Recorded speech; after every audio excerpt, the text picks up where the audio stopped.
With branches all over the Philippines, Hotel Sogo is the hotel chain of choice for travelers and balikbayans. Affordable, safe, and complete with amenities, unlike other provincial hotels. Now you have somewhere comfortable to stay anywhere in Metro Manila or even when you visit your favorite province. I'm at a payphone trying to call home. All of my change I spent on you. Where have the times gone, baby? It's all... Yes, good morning! Good morning mga ka-Vigatin. Welcome po sa Vigatin po sa 9:90 AM sa Inquirer. Yes, makakasama po natin ngayon ang aking napakagandang partner. Si Patricia. Hello po. Kamusta na? Balita ko panalo ka ngayon sa yung contest niyo dyan sa Batangas? Yes po. Bali, the city of Santo Tomas po. Bali, last March 5 is naging, yung coronation namin. And then, I have won the title of Binibining Kalikasan 2015. Iba talaga pagkabigatin no? Yes. Magkano yung premyo? 50,000. Okay, sige. Nakanino na yun? Nasama yung mami mo na? Yeah, siya yung muna yung naghahawak. Ganun ba? Pagbutihan mo, sana sumali ka pa sa mga ganyang contest at makatulong ka sa mami mo. Yes. Yeah. Yes. Kabigatin, nandito po ang ating bisita ngayon, isang entrepreneur, di ba? Nagsusumikap na itaguyod ang kanyang kumpanya. Idol ko dahil matibay. Si JD po. Hi JD. Good morning. Good morning. Oh, si Mrs. Good morning. Papuy mo para at least ma-interview rin natin kung ano yung mga siya sa camera. Siya iba sa camera. Yes, JD, balita ko yung project mo ngayon, Nightfall. Kwento mo naman kami kung ano yung mga upcoming events or ano yung nangyayari ngayon sa actually company yung Nightfall is a survival horror game based on Philippine folklore. Actually for 50 days nagkaroon ng campaign for sa Steam platform and then nag-green light siya. That means pwede na siyang i-publish sa PC games.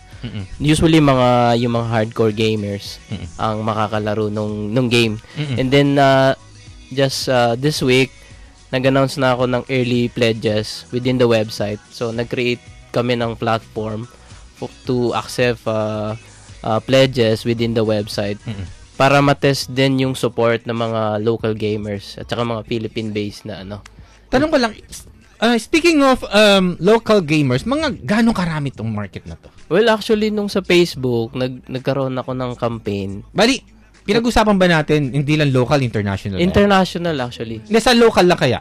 Sa local, actually, yung support niya umabot ng mga around 40,000. 40? Oo, nationwide. Okay. So, malakas naman yung support. And 80% nung yes votes out of 5,000 votes is Filipino. Ilan? Pilipino yun nag-vote. Ilang 5,000 votes yung nag-yes for 50 days. So, actually, napil namin yung support ng mga Philippine-based gamer. Worldwide, actually, marami rin namang mga Pilipino. And then, yung mga other gamers sa ibang bansa like sa Russia, Germany, nakakatuwa kasi naso-surprise sila doon sa ino-offer na klase ng horror. Dahil bago sa kanila yung konsepto. So, I believe na medyo nasasawa na sila dun sa mga western na klase ng mga horror. So, bago sa kanila yung konsepto ng Asian. So, I think timing yung pasok niya. Ibig sabihin, ang tanong ko lang is, for how many months mo to ginawa? Right now, full development na siya for 5 months. So that means 8 kasama yung 7 tao ko. 8 kaming nakatutok sa development ng game. Pero actually April 2014 pa siya, yung concept, yung story, and then ongoing yung revision. Kasi nung first release ko siya sa around December, initial ideas, concept, medyo may mga negative. Pag concept pa lang, conceptualized, how many months? Actually, magraran pa siya ng mga 2 months, ganyan. 2 months. Oo. Kasi actually, kumukuha kami ng feedback kung ano yung masasabi nila. And then, May metrics ba yan habang ginagawa mo yung conceptualize? Doon sa platform, sa Greenlight, actually, yung traffic, meron kang Hindi, kung yung sa pagko-conceptualize pa lang, pwede bang ipasok sa Greenlight? Kung okay. Actually, mahirap nga yung ginawa ko kasi usually, ginuunan nila, Kickstarter, Indiegogo, yung iba naman pinagsasabay nila. According sa kanila, mas pinakamahirap yung sa Steam, pag-campaign sa Greenlight. And, ang inuna ko, kasi actually experimental kasi galing kami sa mobile. Medyo, this game is talagang seryoso na. Usually, puro cute stuff yung mga games namin And then, sabay umakyat ng ganitong level Medyo R18 yung level niya kasi medyo horror na Oo. So, medyo mainstream. And then, yung art namin, nag-a-adjust kami. Ang dami Ilan na designers mo? Right now, mas marami ang artist Oo. So, out of 7, actually ngayon, ang isa lang ang nakatutok doon na programmer. So, 6 puro artist yun Artist lahat. O, 2. Ganun ba kinakailangan kadami? I mean, Ganun kasi actually sobrang demanding nung art style niya magmula sa concept hanggang ma-form siya yung character tapos, niya. As a team, kayo nagde-decide o ikaw pa rin yung nagde-decide? At first kasi, yung initial story at saka yung concept, yung tatakbuhin ng game, sa akin lahat nagsimula yun. And then, hinahayaan ko na yung team ko para ma-enhance. And then, recently, nung nakakuha na kami feedback sa community, sa mga online gamers, ina-absorb namin yung feedback nila. Kaya Mas nag-adjust na lang kayo? Kaya doon pumapasok yung bulto na trabaho na gagawin dahil doon sa mga idea na pumapasok. Ganun ba kadali lang?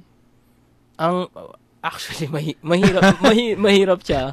Kasi, mukhang ako nahihirapan sa'yo Kasi actually, isipin mo, pag conceptualize pa lang is mga 2 buwan. Diba? Tapos parang pinopropose mo sa mga gamer. Well, actually, piniplease mo sila Ito kasi yung mga hardcore gamer, very loyal sila compare sa casual gamers sa mobile. Yung mga casual gamers kasi usually ang dami na lang choices. Tapos nagpa-fad lang yun, di ba? Parang fad lang. And then, magkano lang naman, 0.99 cents lang naman ang every apps or games. O minsan, libre pa. Okay. For yung mga klase ng pang hardcore gamer, talagang nagbabayad yung mga gamers para dun sa game. And then, initially, pag involved sila, talagang nagpapasok sila ng idea and then nag-share sila ng opinion. So from there na-accept namin yung mga inputs nila. Tapos pine-present uli namin sa kanila. So actually kaya yung kinalabasan niya magmula sa logo pa lang talagang we make sure na yung niya catchy tas unique. And then yung dating niya. Ganun ang estilo ng pagiging ibig sabihin gamer. Yeah. Ibig sabihin for example ako, nakita ko yung games mo, no? 'Di ba? Paano ako makapag-contribute? Right now, meron kaming early pledges sa website. Ini-encourage ko na actually simulan yung Ano yan? Dapat mag-register ka ba? O talaga may community ba yan talaga? Na right now, dun ang nabuong community dun sa Steam, sa platform ng Steam, yung available sa PC, Mac, tsaka yung Linux. So, sa website and then sa fan page, nandun din yung mga nagpa-private message sila, nagbibigay ng feedback, and then nagtatanong din kung paano sila makakatulong. Actually, yung story nga lang, nagbibigay sila ng revision para ma-enhance din yung story. Tapos, konting input sa character. Mas naging open actually yung development nung game And then, syempre, nakakatuwa kasi yung mga kapwa Pinoy na gamer, parang sa kanila, pinupush dahil parang first time itong mangyari. Na actually ngayon, sa Philippines first time? Na self-published, tsaka full game development. Magmula sa music, sa art, and then sa lahat actually, talagang full game development siya. Bali mag-isang taon na, no? Mag-isang taon na siya this April. ganong kabigat, no? Ganong pagkabigat na pagdi-develop ng... Oo. Tapos, ngayon, may mga pending application kami sa PlayStation, saka sa Xbox, which is wala pa rin talaga nakakagawa na full game na Philippine-based na game. And then, pati story. May feedback na ba? Meron na pinag-aaralan na nila So, hopefully magawa namin kasi ito yung magi-start ng ng magiging bridge sa mga future game developer. Ikaw ba, Patricia, ano ba nilalaro mo madalas? Mga free apps sa mga Android phone. So, parang, ngayon, yung narinig ko yung sa kanya, parang, ay, bago na naman. Kasi, di ba, ang Pilipino kasi, madalas sila mahilig sa Kaya lang PC-based lang to, no? Oo. Pero pwede siyang gawing sa Android. Pwede siya, pero sa ngayon, gusto ko muna siyang, Kasi matrabaho din yun para gawin mo sa Android. Oo. And then, tsaka actually... How many months para i-convert? I-convert lang naman siya mga less than 3 months. Kaya naman siya. Kaya lang, ang priority namin muna, yung mainstream na mga gamer. Kasi ito yung mga loyal talaga na nagbabayad. Hardcore talaga, no? Oo, kasi ang 0.99 cents lang naman ang isang game sa Minsan libre pa gusto nila. And then, sa mga PC kasi, maabot ng mga $20, $30, ganyan. Per game. Per download yan. Per download, Oo, so mas malaki. Lalo na sa PlayStation tsaka Xbox. Oo. So, baka pagbalik mo dito niya, bilyonaryo ka na. Baka talunin mo si Flappy Bird na kumikita ng $50,000. Malay natin, di ba? Who knows? Di ba? Si Minecraft nga, walang pinagagawa ngayon kundi mag-good time. Di ba? Bumili ng jet, bumili ng mansion, di ba? Every night, nagpa-party, di ba? Hindi malam kung paano ubusin ang pera niya. O kung kami kakalimutan, shady Siguro mga next, actually... Ang bigyan mo ako ng revenue model. Paano? Paano ba tayo kikita dyan? Kasi yung bottom line yan din Actually, paid siya, yung game. Range ng payment per download. Per download, magre-range siya sa, starting siguro $30. Ganyan. Per download yun. Okay. And then, sa Steam ka lang kasi, over, around 80 million gamers na yan sa platform na yan And then, sa PlayStation naman, close to 100 million gamer din yan. Okay. Sa Xbox. So, kaya ang priority ko, Steam, and then Xbox and PlayStation. Lahat-lahat, ganong kalaki community na yan na pwede maglaro. Worldwide kasi ito Mga ilan yan? Yung sa genre niya, sa horror, actually dahil Asian, medyo mabango yung Asian horror game Medyo nasawa na sila dun sa ibang klaseng Asian. Okay. So ngayon Southeast Asian, iba yung iba yung nakikita nila. And tapos may in-inject pa tayong mga supernatural. Okay. Sa atin original yung aswang, ganyan. So may mga tikbalang ba diyan? Mga yun actually, manananggal? Balak namin by next week, magkakaroon kami ng poll. Kasi may mga humihirit, gusto nila ng tiyanak, gusto nila ng mga tikbalang. So, maglalaban yung tatlo kung sino yung gusto talaga nila. Good. So, parang... Napakaganda, no? At Pilipino yung gumawa, no? So, diba? Starting kasi, focus lang sa mga minimal na creature. Yung white lady, at saka yung aswang. Merong manananggal. Kailan yan pwedeng i-download na talaga matatapos? Na pwedeng laruin na? Ang target namin is by September. Around September. Bago sana mag-November. Para at least, bago mag-Halloween. Pasok yung parang season. Yung season niya. So, yeah, this year, hopefully. Kasi, by April, may talaga, pag dinownload mo, you're going to pay talaga muna. Walang libre. May libre siya doon sa mga updated na mga gamer ngayon, yung pre na alpha demo. Bibigay namin yung para may pre-taste sila. Okay. Sige, may iba naman tayo. As a founder, CEO and founder ng Zino, ano mga experiences mo na may pwede natin may share sa mga startup founders? Actually, hindi ganun kadali. Hindi ganun kadali, pero kung na-enjoy mo yung sa akin na-enjoy ko na yung Reese Enjoy mo na? Parang kape na lang ba yun? Oo. Parang yung tipong next week meron ka pa bang may pondo ka pa ba? Ganyan. May pasweldo ka pa. May pasweldo ka pa ba? Sunod na buwan. Parang mas na-challenge. Magkano lahat ang ang overhead mo for a month, more or less? Actually, more than 120. Lahat-lahat kasama office, ganyan. Lahat, no? Madugo, no? And talagang solo mo lang. Oo. So, ako halos din. Wala kang idea space and ano, no? And kickstart Nung na. nag-start kasi ako, wala namang 2018. Pero open ka sa ngayon. Well, ngayon, actually, dahil nag-greenlight siya, may mga nare-receive ako mga malaking studio na Malaking studio na?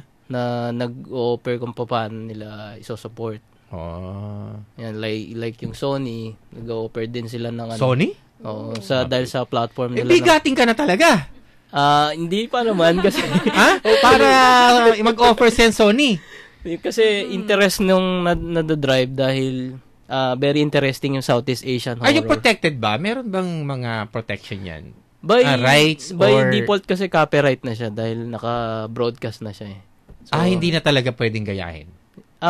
Actually dahil dun sa copyright na naka-broadcast na siya, protected na siya dahil alam na ng mga community and then all across. Siguro community na lang ang pwedeng magsalita siguro if ever na merong sila naman ang magpi-feedback. Ginaya mo lang yan.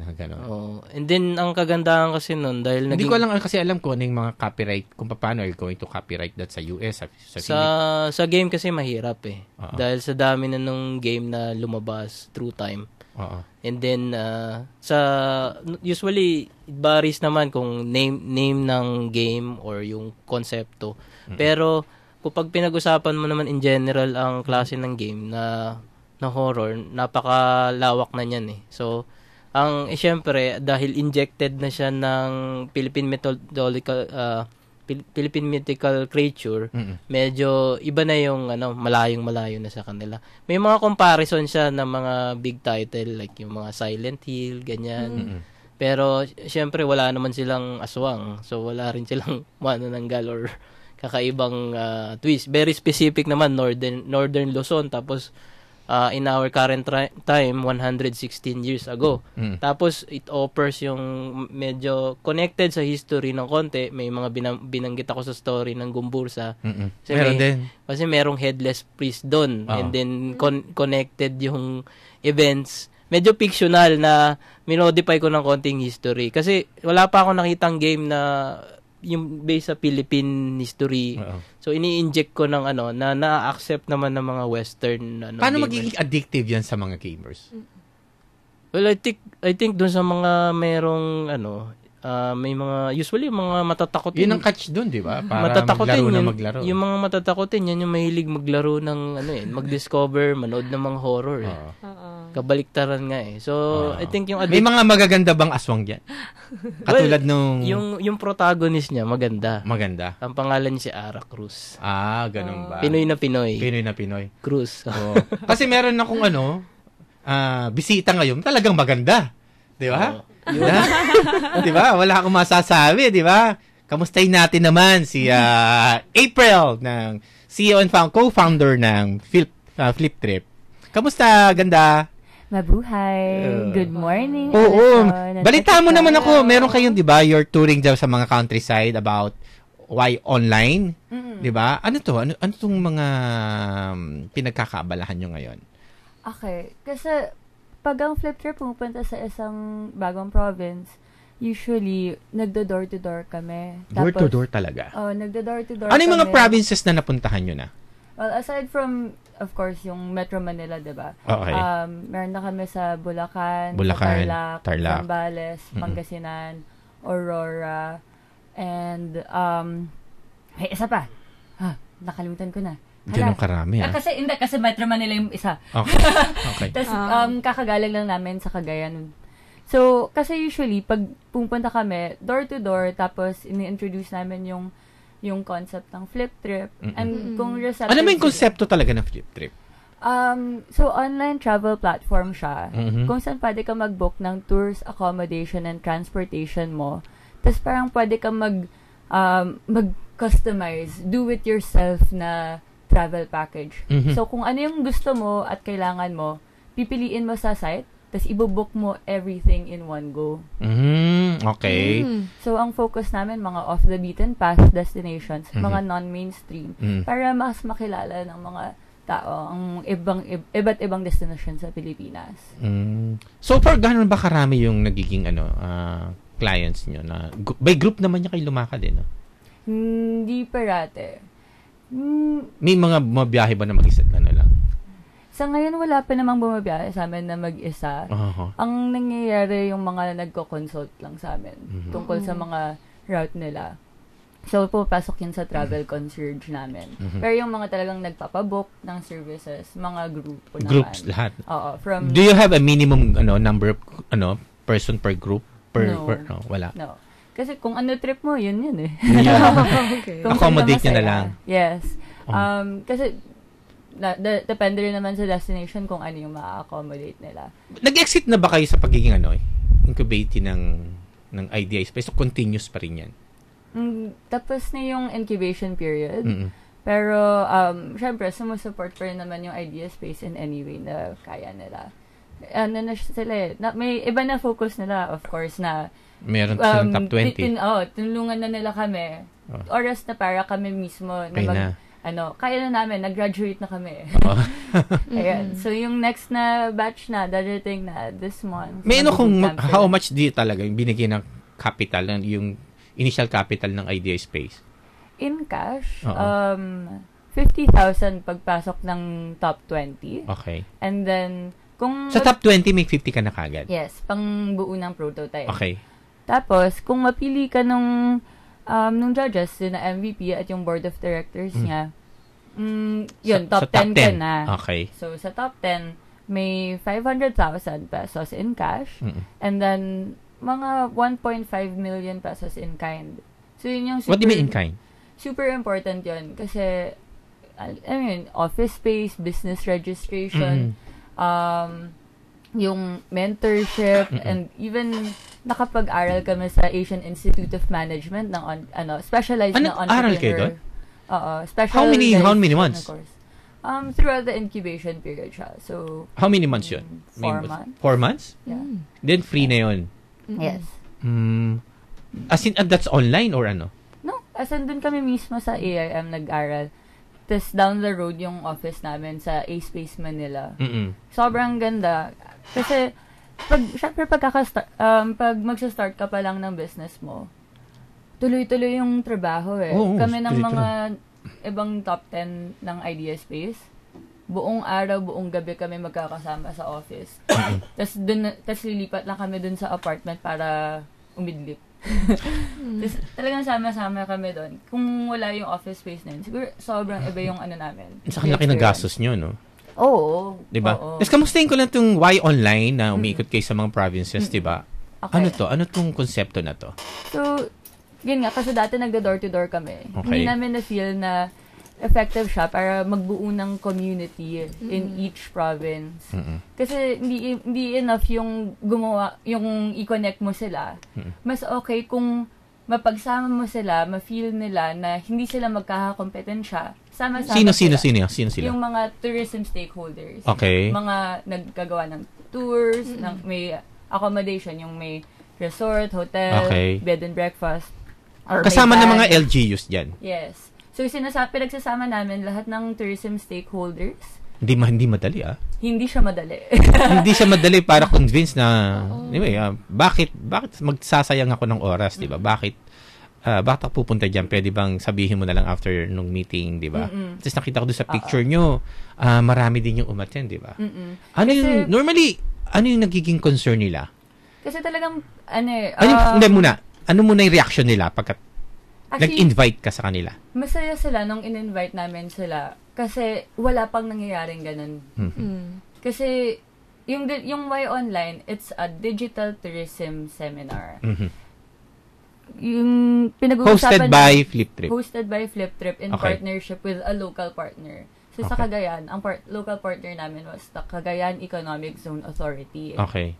So, pinagsama namin lahat ng stakeholders, pinag-usapan namin kung ano yung state ng tourism sa Cagayan, ano yung mga plano ng kung ano mang authority, organization, LGU para sa 2015 and beyond. Ano yung ipapag-excited nila. Tapos, sa afternoon, pinag-uusapan na ng Team Flip Trip mismo kung ano yung global trends in travel. And alam naman natin na lahat dumadaan sa online. Kung wala ka online, wala ka. Mhm. Mahirap kang makakonect. Mahirap ka At makakonect. yun naman ang yun naman ang pinaka mahirap ngayon pag nagta-travel ka. Kung wala yung information na kailangan mo, malamang baka hindi ka na bumiyahe at all. So, ayaw natin yon. Gusto natin ma-experience ng lahat ang ganda ng Pilipinas. Yeah. So, i-connect namin at ibibigay namin yung information. Pero kailangan namin yung tulong ng komunidad para... In reply, ano yung naging reply nila? Ano yung mga programs na nagagawin ng community? Ano yung mga pledges nila? Mas naging, mas nagkakilala sila. Kasi Okay. dati, kunyari sa Tugigaraw, Hindi sila magkakakilala hal. oo. Siguro, kompetensya, no? Magkakakilala. Oo. Pero, iba pa yung sa Santa Ana, kung saan yung Palawi. Tapos, iba pa yung Palawi Island. Yung pinagsama-sama nyo sila lahat. Pinagsama-sama namin sila. Pinashuttle namin. Ngayon lang nangyari yun. Oo. Pinashuttle namin yung mga boatman, mga guides, mga Gano'ng karami ito lahat? umabot kami mga 60, 70 na Dami, participants. Tapos mga hotel owners, managers, pati mga housekeeping kasama. Kung sino man yung pwedeng mapasama nila na representative. Tapos ayun, nasama namin yung LGU. In one meeting, Mabigat yun, Yung Provincial Tourism Officer and yung Regional Director of Cagayan Valley, Region 2. So, doon na-voice talaga nila kung ano yung concerns nila, kung ano yung gusto nilang mangyari, and parang nagkakilala lang rin sila. Kasi yung mga, sobrang segmented siya eh. Etong municipality ko, dito ako. Dito ako. Pero sa totoo lang, ang tourism kasi, isang malaking experience siya eh. Kung pumunta ka sa isang province, hindi ka lang naman sa isang place pupunta. Gusto mong makita kung ano lahat Okay. na nandun. Para ma-connect yun, kailangan magkakakilala rin sila. Ano yung mga reaction naman nila ngayon? Sobrang saya nila. After ng seminar, in-invite nila, sila na mismo nag-invite sa amin na pumunta sa resort nila, mag-take ng tour nila, para ma-evaluate din namin yung services nila.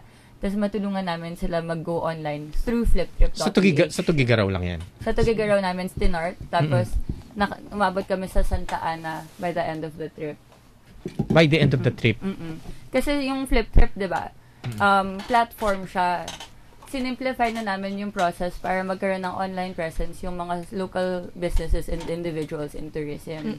So, kahit minimal up to Facebook lang yung exposure mo sa internet, kaya mo tutunan yung system namin para makatanggap ka ng online reservations. Oh, yes. Oo.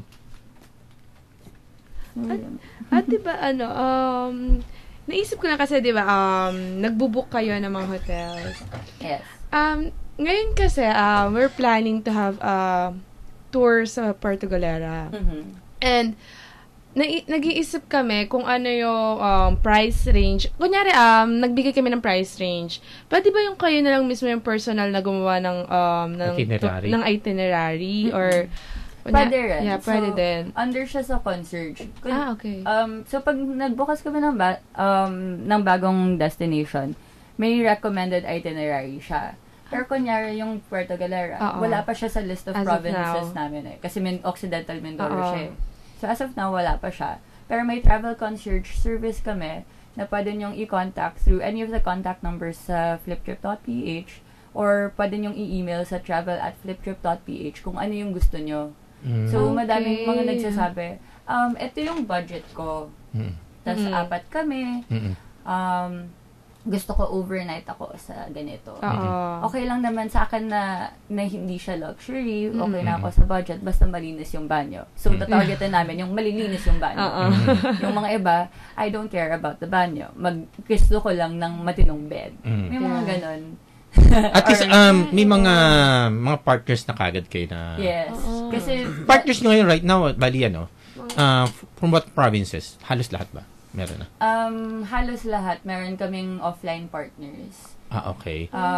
Yung guide, meron na rin? Meron na din. Kasi, yun din pumapasok na useful yung travel experience ko around the Philippines. Oo, Tas, yes. Nakailang provinces ka na?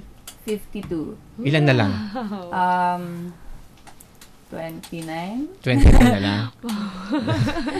And you plan na for how many years? Mapupuntahan mo na yan. No? Mga 3 years pa siguro. Tatapusin mo na siya this year. At this year, lahat yung 29? For my 24th birthday, Yay! 25th birthday, ang gift sa akin ng universe. Kasi pinagtrabaho na naman namin yan. Makaka-60 na ako by the end of April. Okay. Galing. Sige, invite mo sila doon sa kung may mga gustong bumiyahe, the same time, ano pa yung mga kung may mga ano kayo sa ibang provinces, kung gusto mo i-air lang natin dito to invite them para mag-reach out tayo sa kanila kung may mga plano kayo na magpunta sa mga ibang provinces para to connect with the local governments. Pwede naman natin gawin dito rin yon, di ba? Ay, okay yun. Di ba? Para at least, Yes. kahit na hindi pa kayo nagmi-meet, we can talk to them. Sa radio, tawagan natin, tapos I can also patch to them, tapos invite natin sila. Kasi minsan, hindi ganun kadali para yung may say dun sa lugar. Hindi mahirap hanapin. Saka napaka-busy. Alam mo naman, minsan may mga ere, di ba, na konti. Hindi mo maiiwasan na yung bago pagka bago, ayaw ng mga tao Nakakatakot kasi makipag-partner pag bago Oo, pagka yung bago. trust, wala pa rin kasi. Di ba? Dinadaan namin sa passion. Pero yan, yung katulad yan sa Tugigaraw, how many months nyo bago talaga na ano yan? Bago namin na-execute? Actually, mabilis yung sa Tagagaraw. Nagawa namin siya in less than a month. Pwede na. Mabilis. Kasi Mabilis sobrang nakatulong sa amin yung partner namin, yung Cagayan Economic Zone. Kasi may partner na kagad kayo. Yes. Yung trust nandun na Oo. Kasi Kumbaga sila na yung gumalaw to meet yung to invite everybody na talagang upuan natin to para at least tinulungan nila kami sa logistics, primarily. Tapos, tinulungan nila kami mag-connect sa mga sa mga resorts and hotels. Siguro pinakamaganda. Actually, sila yung tumulong sa amin na makuha lahat ng mga nanggaling sa Santa Ana at Palawi Island. Sobrang nakatulong talaga sila sa Dapat ang amin. target mo governors na lahat. Gusto ko nga, sir, pero mahirap i-connect. Madali lang yung Patulong. tatawagan lang natin dito yun. Sige Connect po. lang natin pagkano invite kita. Gusto mo, you want to talk with the governor ganito, di ba? Alam mo na mag-e-election madali na mag-invite. Yes. Sige, invite mo sila Sige, April doon sa website. Please visit www.fliptrip.ph para makahanap kayo ng mga kakaibang adventure travel ninyo dito sa Manila at malapit sa Manila hanggang sa Cagayan Valley. Tapos, kung gusto niyo po, meron kaming tour na naka-partner na papuntang Bukidnon, pang immersion trip with the Talaandig tribes of Bukidnon. Meron din kaming Kailan yan? Sa March 27 until 29. Nag-accept pa kami ng bookings. Tapos, meron kaming lalabas na exciting na tour din sa Sagada. Alam niyo naman yung that thing Yun. called Tadhana. So, Saka may bus na ngayon, di ba? Oo, may bus na Manila. nag-diretso. Manila. So, yung Tadhana tour, ano siya, dadaanan yung mga sites na pinagdaanan nila Angelica Panganiban. So, yung local partner namin doon nagbuo nun. Nakakatuwa. So, follow our travels sa Facebook, Twitter, Instagram, fliptrip.ph or fliptripph. Okay. With that, dun muna tayo sa ating mga sponsors. With branches all over the Philippines, Hotel Sogo is the hotel chain of choice for travelers and balikbayans. Affordable, safe, and complete with amenities, unlike other provincial hotels. Now, you have somewhere comfortable to stay anywhere in Metro Manila, or even when you visit your favorite province. Yes, magbabalik po tayo ngayon at meron po tayong bisita. Siya po yung ama ni Nathan. Yes, nandito po siya para at least malaman po natin kung ano yung talaga naging kondisyon ni Nathan mula nung ipanganak po. At sana mabigyan po natin sila ng support. Archie Riva. Yes. Yeah. Magandang umaga po. Yes, Archie. Kasi actually, una sa lahat, actually hindi naman tayo magkakilala eh. Nakita ko lang siya sa Facebook. Nakita ko lang yung picture ni Nathan. Then, nakita ko na naoperahan yata siya noon. Ilang days lang siya noon naoperahan? 23 days old po siya nung unang naoperahan. Bali, dalawang beses na po siya naoperahan nung Thursday and nung last Friday po. Ganun ba? Ano ba talaga naging komplikasyon? Bali, yung original po talaga na dahilan is congenital. Tinatawag itong intestinal malrotation. Yung explanation sa amin ng doctors is yung growth ng intestines instead na di ba yung intestines natin medyo pa-curve? Tapos habang lumalaki yung baby, humahaba yung intestines. Ang nangyayari sa kanya, ang growth niya is pa-twist. Kung may imagine niyo po yung longganisa, di ba? Parang intestines yun eh. Pero pa-twist, di ba? Tinitwist. So, dahil sa pagtitwist na yun, that's called malrotation. Ang nangyayari, nagkakaroon ng obstruction. Yung obstruction na yun, nagkakos ng blood loss. Doon sa parte na nagkaroon ng twist. Walang signs na naipakita si Nathan during the first few days. It was not even captured by the newborn screening. Normal si baby. It was only nung Thursday nung talagang nagsuka siya at ang kulay niya ay puti at yellow. So dahil dun isinugod na namin siya sa hospital nung Thursday ng madaling araw at masyadong mabilis yung pangyayari. Ang expectation namin na after na isugod namin sa ER, may gagawin lang yung doctors, may medication at makakauwi na kami. Pero hindi na nangyari yun. So pagkatapos dun sa ER, na isugod si baby sa NICU kasi nagde-deteriorate na yung kanyang condition. Ilang days pa lang siya nun? 23 days old siya noon nung Thursday. Bale, 3 a.m. namin siya sinugod sa hospital. Nilipat kami sa NICU, yung neonatal ICU, mga 7 a.m. Tapos, starting from that time, hindi pa rin talaga malaman kung ano yung condition ni Nathan eh. Pero it's very obvious sa skin niya. It's going more yellow. Yung poop niya, normally yellow yun, nagiging brown, dark brown, up to the point na parang naging sticky dark red, reddish brown, ganun. Maraming doctors na rin yung nang tumingin kasi nung unang test na ginawa for the ER is X-ray. Kasi yun na nga, ang hinala nila is obstruction nga sa intestines. Pero ang nakita sa X-ray, no obstruction. So, parang normal yung nangyari. So, clueless yung mga doctors. Kung paano nangyari yan? Kung ano talaga yung sanhi. Nung mga bandang 9 a.m., yung mga specialist doctors na yung tumingin, sabi ng isang gastrointestinal doctor namin is parang walang obstruction based on the X-ray, pero hindi normal yung position. And sabi niya, mukhang surgical yung procedure. It's a good thing na yung husband niya pala is pedia surgeon din. So, mabilis naman nangyari. After siguro mga 30 minutes to an hour, dumating na yung surgeon pedia. Hindi niya pa rin makita nung una, pero nung kanyang na-test yung rectum ni baby, blood clot na yung lumalabas.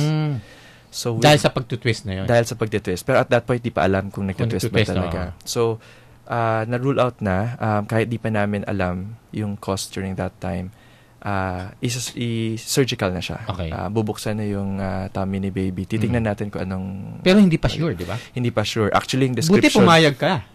Kasi alam ko You have no choice din. I have no choice. At nakikita kong hirap na talaga yung bata eh. Iba yung kulay. Yun na lang talaga yung only way, then why not? Diba? Okay.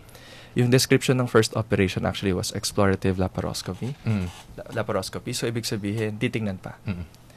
Yung ginawa yung first operation, nakita ng doctors na malaking parte ng kanyang intestines are bulok na. Bulok na. Dahil sa twist. Dahil sa pagtitwist. Kasi ang nangyari nun, ang explanation sa akin, nagkaroon ng blood loss, ano?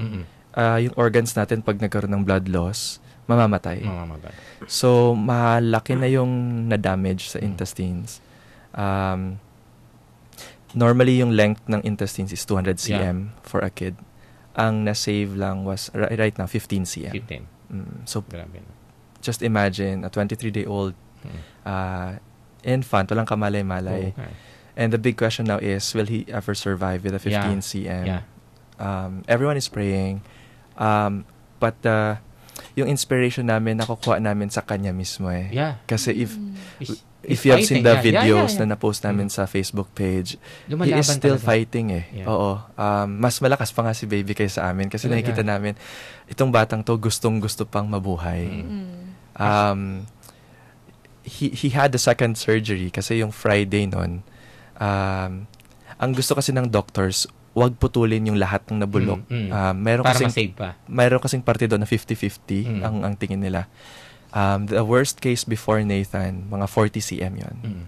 So gusto nila, kasi since yun yung benchmark, gusto nilang yun yung parang Okay. habulin natin na length. 50. So nagtira sila ng Who up to decided 40. 40 din. The doctor decided na. Tapos ang gagawin na lang is, after 12 hours, let's see if ma-revive yung parte na parang 50-50. Okay. So after 12 hours, that was Friday morning. So just imagine within 14 hours sa hospital, 2 beses na na-operan si baby. Unfortunately, hindi talaga may revive yung part na gustong i-revive. Kaya So, pinutol na. kaya 15 cm na lang talaga yung natira ngayon. Actually, nakita ko yan sa Facebook. Nakita ko yan Thursday. Thursday siya nakita. Hindi na ako makatulog. Makinuwento ko nga kasi. Gising ako 3 o'clock. Tapos, parang nagsasalita si Nathan sa akin na nakikita ko yung picture niya lagi. Kasi tinignan ko siya. Hindi ako makatulog. Sabi ko, ano gagawin ko? Tapos parang sinasabi sa akin ni Nathan na gusto niya mabuhay, kaya lang sinasabi niya, parang tinatanong niya sa akin, pabigat ba ako sa parents ko? Tapos umiyak ako. Hindi ko alam bakit ako umiiyak ng madaling araw. Siguro dahil naaawa ko sa inyo, di ba? Pero wala naman ako magawa. Katabi ko yung baby ko at makapapasalamat ako sa Diyos na hindi namin experience mag-asawa kung ano man yung dinadala niyong problema ngayon. Kaya sabi ko, sana makagawa ko ng paraan na to invite you. Then, kung ano yung pwedeng matulong ng community ko, yung startup community, yung mga connection namin, na kahit pa paano, alam ko malaki na yung bill nyo is $100,000. Tama ba? Hindi, yun yung target namin. Pero yung ongoing bill namin is already $500,000 pesos. $500,000 pesos. Yes. Pero at least ngayon, more or less, papunta dun yung gastos. Opo. Malaki po ang going average po namin ngayon sa hospital is Every day magkano? umabot na ng 45,000 to 50,000 A day. Yun po yung going average. Sabi naman nila bababa pa yan pag natapos na yung operation. Pero we don't know kasi kung ano talagang mangyayari eh. Even before, may mga questions namin sa doctor after the operations, mga pang long term. Ano yung quality of life ni baby? Lalaki pa ba siya? Tatangkad pa ba? Magkakaroon ba ng brain development issues? Kasi nga yung nutrients is 15 cm. Hindi masagot-sagot ng doctors kasi masyado pa raw malayo yun. They live by the day. They observe baby by the day. So, doon kami medyo kumbaga nasaktan kasi parang yung case ba ni Nathan is a short term versus something na we will hope for na panghabang buhay na lalaki si baby. So, sa ngayon, nakadepende kami kay baby sa response niya sa lahat ng mga gamot na binibigay sa kanya. And, yun nga, hopefully, ang hiling lang namin, malagpasan namin yung short term, which is maikabit yung yung small intestine ni baby sa lung. Kasi ngayon nakaputol eh. Kailan yung operation eh? Targeted on Monday noon. Okay. Pero sa ngayon kasi tinitingnan nila yung readiness. Kamusta na kayo mag-asawa? Alam Have you mo, ever questioned God kung bakit? yes. Kung bakit kami? Or Bakit siya? bakit siya? Bakit siya? At bakit ganun kabata? Oo. Ako actually nung gabi na tinanong ko din. 'Di ba? May mga sagot na kinakailangan na i-accept na siguro talagang yun eh, tinitignan kung gaano tayo katibay, di ba? Kayo, nung kayo mag-asawa, si Nathan. Pero natutuwa ako, di ba, lumalaban yung bata. Lumalaban yung bata. Dahil doon lumalaban na rin kami. Oo, dapat. And despite the questions that we Maraming nagdadasal talaga. Marami. Na sana duktungan pa yung buhay niya, na maging matatag siya, huwag siyang bibigay. Yes. Actually, Mabigat na tanong kasi, meron na bang nabuhay na 15 cm? Ang blessing lang po namin so far sa ngayon, the other day, may nag-message sa akin sa email. Taga Baguio siya. Ang pangalan ng baby niya ay Nathan din. Nathan din? Nathan din. Okay, Binanganak yung baby niya nung January lang. So, 1 month lang yung difference niya kay Nathan. Same case, mas worse yung sa kanya, 7 cm. 7 cm? Oo. Okay. Pasalamat tayo. Pero, 15 na? 15. Pero ngayon, nagbe-breastfeed na. Okay. So, hopefully, dumating kami sa point na gano'n, nag-breastfeed na rin si baby. Pero pareho kaming nagtatanong, ano ang susunod na mangyayari? Diba? Parang, yung mga tanong na hanggang saan lang or hanggat ano ang kaya ni baby is still a question that even the doctors will just observe day by day. And hopefully, yung response ng ni baby, very positive. Sa ngayon ba, ano ba yung sitwasyon ni baby right now? Pumapayat siya. Expected kasi yun dahil wala siyang food intake, oral food intake. Lahat ng kanyang pagkain ay via IV. So, sabi ng doctor, expected na papayat siya, pero hopefully, pag naibalik na natin yung small intestines, makakakain na siya pa konti-konti. Iwiwin na natin yung dextrose at titingnan natin kung ano yung plano natin sa kanyang Yung nakasurvive ng 7 cm? Pero bata pa po yun. Magti 3 months pa rin. Yung nakasurvive ng Yung nag-survive po talaga, yung kanilang mga anecdotes are 40 cm. 40. So, if in case mag-survive tong si baby, he will be one for the books. He will be, alam mo yun, a testimony na kaya. And yung condition ng 7 cm right now, anong condition niya? nasa hospital pa rin. Nasa hospital Nasa pa rin? hospital pa rin. Ang goal kasi pag ganito is maka-transition siya from dextrose to... Nagde-dextrose pa ba yung 7? Yes. For how many months na rin, no? Pero yun yung... Ang hope namin is, yung kasing mga bata, yung mga babies, kakaiba yung healing power daw. We are hoping na yung intestine niya mag-adapt at matutunan na mag-absorb ng nutrients, kahit 15 cm lang. Matutunan niya mag-absorb ng mas maraming nutrients at kung ano yung parte na nawala, siyempre may assignment yun eh. May kanya-kanya silang assignment to absorb each kind of nutrients. Sana matutunan ng 15 cm. Ibig sabihin nun, 200 siya. Paglaki nun, syempre, haba naman yun. Yun, lumalaki naman yung 15 cm, pero hindi niya aabutin yung buong length. Kumbaga, kung ano lang yung growth ng 15 cm Yun dapat, lang siya. hanggang doon lang. So, kumbaga, magiging... Wala namang complications. Sa ngayon, infection yung... kasi, di ba, nagkaroon ng blood loss. Nagkumalat yung infection. Yun yung kinokontrol na sana hindi na kumalat. So, naka-antibiotic si baby na sobrang lakas. Kinokontrol yung infection. Yun yung complication lang niya sa ngayon. Pero, actually, yun yung mas unang dapat i-battle ni Ilang baby. days siya ngayon? He just turned 1 month nung March 10 eh. So, ano siya, 1 Mm. month and ano ba ngayon? Hindi na namin 4 days. 4 days. Yes, 4 days. Ang hirap yung dilemma na inanin, no? Na pinapasok. No Nagpapasalamat answers, lang, di ba? All questions. Ako, sabi ko, tignan natin ano magagawa natin. Kaya yung mga tao ko sa opisina, sabi ko, sige, ito yung box. Sweldo nyo, hindi sa pilitan. Di ba? Magbigay kayo. Di ba? May friend ako, papuntang Europe. Sabi ko, oy, bago ka umalis, kinakailangan magbigay ka. Sino yun? Hindi mo siya kilala, pero kinakailangan magbigay ka sa kanya. O sige, abonohan mo muna. Magbibigay ako 2,000, sabi niya gano'n. Si Salamat. Perry and Jenny Bucay. Diba? Tapos Thank you. yung misis ko, sabi ko, sweldo mo, magbigay ka, hindi po pwedeng hindi ka magbigay. Diba? Kaya kahit pa paano nakaipon. Kaya gusto kitang pumunta. Kaya sabi ko siya, sana gumawa ka ng GCash. Actually, nakagawa na po ako Pag kagabi. gumawa ka pa ng smart money, diba? Na hindi madali kasi yung dinadaanan mo. Hindi madali. At ako, nagpapasalamat ako, hindi namin pinagdaanan. At nagpapasalamat ako sa ibang kamag-anak ko, hindi pa rin pinagdadaanan. Kasi hindi ganun, napakahirap eh. Lalo na yung kapapanganak pa lang ng baby nung alam namin na ganun mo yun kamahal. Ito lang ba yung only baby niyo ngayon? Firstborn baby namin. In both sides. So, siyempre, blessing siya. Blessing. oo talaga naman. siya. At natutuwa ako lumalaban yung bata. Kaya nga sabi ko, laban lang ng laban. Hindi naman kinakailangan na, sinabi ko sa kanya, hindi ka naman pabigat sa mami at daddy mo. Sabi ko, at siguro ikaw yung strength nila, kaya ikaw yung angel, di ba? At ikaw ring angel sa akin na namulat ako, magpasalamat ako na hindi ako yung bagulang na merong ganitong anak na ganitong kondisyon. Di ba? Na, ibig sabihin, yung mga anak ko, healthy. Di ba?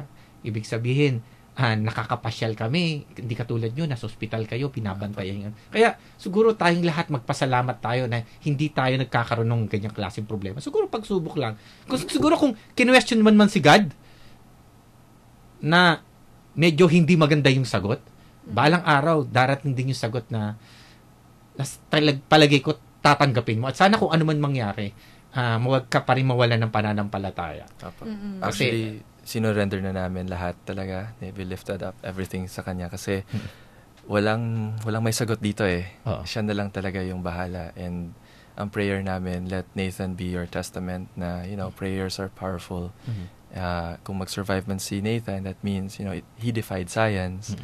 And talagang siya sana yung maging instrument ni Lord na, alam mo yun, to bring people closer to Him and to pray. So, at marami nagdadasal ngayon sa kanya, nakakatuwa. Yun lang din siguro yung source of strength namin. Marami na nag-donate, di mo rin sila kakilala. Actually, ngayon lang tayo nagkita. Hindi actually kita kilala or nakita ko lang sa Facebook at nakita ko na naramdaman ko kagad yung problema mo. Diba? Ganyan naman kagagaling yung mga Pilipino, alam ko eh. Yung matulungin talaga. Likas na sa ating mga Pilipino yung ganyan. Na pagka nagkaroon ng problema, tulong-tulong. Sabi ko nga, pagwa kang GCash, kung meron ng pasa load lang na to convert yung airtime load to peso, 3 million na katao, solve kagad yung problema natin, di ba? Sana marami. Sige, manawagan ka kung anong, kasi maubusan na tayo sa oras. Sige. So, nananawagan po ako sa lahat ng gustong tumulong kay Nathan. Actually, may Facebook page kami. Ang title namin is Fight with Nathan, to live with only a 15 cm gut or small intestine. Kung kaya nyo pong pumunta doon sa page, andun lahat ng mga details kung paano kayo makatulong. Like the page Fight with Nathan. May link doon sa gofundme.com. Yun yung centralized donation namin. O di kaya you can make direct deposit sa BPI and BDO. Kung may mobile apps kayo, pinakamabilis yun. Download the app. Just enter our account number. Tapos pwede na kayo mag-donate. Nakikita naman namin yung sa GCash deposits. GCash, you can also send to my Globe number. So, sabihin, Globe number is 0917-812-7482. Pakiulit na. 0917-812-7482. Ayan. So, GCash, bank deposits via mobile apps, or yung gofundme.com. Kung gusto nyong credit card donations, pwede rin, nandoon lahat. We hope na maging matatag pa kayo. Di ba? Makikita ko si Nathan. Nalalakit, bibisita siya dito, di ba? Yes, at makakarga ko siya. Sana. Di ba? Sana. At makakarga ko siya at magsasalita siya ng thank you sa lahat ng tumulong. Apa. Diba? Isa pa po pala, pag naka-like na kayo ng page, if you can share it to your friends and families, yun po yung makakatulong. Aside from the funds po, yung prayers po talaga yung kinakailangan namin kasi wait and see yung yung galaw natin kay Nathan, and hopefully may positive response. Okay, with that, Archie, salamat at napaunlakan mo kami at salamat din sa ibang bisita natin. Kay JD, any parting words? Para sa lahat ng mga Philippine-based gamer, sana support nyo yung Nightfall kasi ito yung first ever Philippine base na game, hopefully na ma-launch sa Steam and PlayStation and Xbox. So, punta lang kayo sa nightfallhorror.com. April. Explore the Philippines. Please find your next destination and book your tours, accommodation, and transportation on fliptrip.ph. Follow us on Facebook, Twitter, and Instagram, fliptrip.ph. Thank you. Nandiyan si Archie, Nandiyan yung mga bisita ko. Bahala na kayo mag-network. April, sana matulungan natin sa mga friends natin, JD, sa mga kaibigan natin na makatulong tayo, diba, sa pamilya ni Archie kahit papaano in our own little way kung papaano man. At with that, next Saturday po ulit, papasalamat ako sa Idea Space, kay si Earl, kay Nick, sa Smart, dahil natulungan nila kaming mag-renew ng contract namin dito sa 990. Bossing, maraming salamat. At kay Bossing Paulo Prieto, nagkausap kami at binabaan niya yung bayad namin dito. Maraming salamat, boss. Alam mo naman na ang ano namin is para gumawa ng magagandang programa at the same time makatulong sa mga kapwa Pilipino natin na gustong magnegosyo, magsimula ng kanilang negosyo, at the same time mapalawak natin kung ano man teknolohiya na bago. At ganun din, makatulong tayo sa ating kapwa kung ano man yung pwede nating magtulong. Kakilala man natin, kaibigan man natin, o kaaway man natin yan. At pagka nangailangan ng tulong, wala tayong magagawa kundi tumulong. With that, kita-kita uli po.